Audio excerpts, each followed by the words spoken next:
را سره کې دا قسمه ګیمونه زمونږ د معاشرې کم تصویر پیش کوي او مزید څومره ضرورت دی جی؟ زما نوم لیهوتي دی او ډایرکټر سپورټس اسلامیا کالج یونیورسيټي پېښور.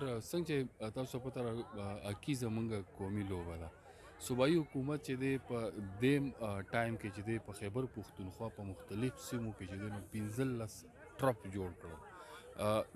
چارسده کې جوړ شو، په اسلامیا کالج کې جوړ شو، په کوهاټ کې جوړ شو، په مردان کې دی، ایون په باجوړ کې دی، په ډي آی خان کې دی. نو زما په خیال باندې چې د هاکي موږ هغه روایت را ژوندی کول، ځکه چې موږ په هاکي کې چې دی 4 پیرې ورلډ کپ ګټلي دي. دې نه علاوه موږ د خیبر پښتونخوا چې دی لکه د بنو د سیمې چې دی بریګیډیر حمید حمیدي، رشید جونیور، قاسم محب، دا د اسلامیا کالج سټوډنټانو مو، اولمپین مو، د پاکستان کپتانان مو، دا درې واړه چې د پاکستان په ټیم کې کلونو پاکستان ورلډ کپ یې ګټلي دي. نو د خیبر پښتونخوا کې د ټیلنټ چې دی څنګه موږ کرکټ ته وګورو، نو په کرکټ کې موږ د پاکستان په ټیم کې په 14 کې 7 کسان چې دی د خیبر پښتونخوا سره تعلق ساتي. داسې په هاکي کې هایر ایجوکیشن کمیشن چې دی نو هغې دغه یو سوچ وکړو چې یاره موږ هاکي واپس څنګه را ژوندی کړو. نو هغې داسې ټورنمنټ ارګنایز کولو دپاره چې دی بېنظیر ومن یونیورسټي ته دغه ټاسک ورکړو او بل یې په خیبر پښتونخوا کې پېښور یونیورسټي ته دغه ټاسک ورکړی دی چې تاسو ټیلنټ هانټ د سکولونو نه راوباسئ، د کالجونو نه راوباسئ، د یونیورسټیانو نه راوباسئ.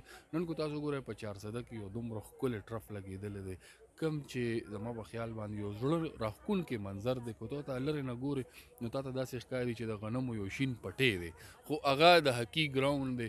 نو هاکي زموږ قومي لوبه ده، دې دپاره چې دی موږ چې څومره هم محنت وکړو هغه کم دی. ځکه چې اوس مسله دا ده، د هاکي پرابلم دا دی چې یو دی سیاست ډېر زیات خطرناک دی اوورال پاکستان کې. دویم دې ته پلیرز نه راځي چې ته د پلیرز نه تپوس وکړې. ما حالانکې دغه کوشش وکړو چې خلکو ته مې دغه ووایي چې تاسو راځئ، موږ به د هاکي درکوو، موږ به د تاسو سپورټ کوو، موږ به تاسو ته هر قسمه تعاون به درکوو. خو وجه څه ده چې د میډیا گیم نه دی. کرکټ کې تاسو وګورئ بیټسمین چې آوټ شي نو دغه وخت کې اشتهار راشي، نو دا د اشتهار گیم پاتې نه شو. په دې وجه باندې هم دغه یو مسله ده. خو بهرحال یو کوشش چې دی هغه روان دی. هایر ایجوکیشن کمیشن کوي چې یاره هاکي نن کو تاسو وګورئ په دې ګراوند کې د بنو ماشومان دي، د مردان دي، د پېښور دي. نو زما په خیال باندې چې د دې هغه ټیلنټ راښکاره کېدو دپاره موږ سره دا یو ډېره مهمه ذریعه ده چې هغه موږ د سکول او د کالج او د یونیورسټیانو نه ماشومان راوچت کړو او بیا یې نیشنل لیول باندې ولو.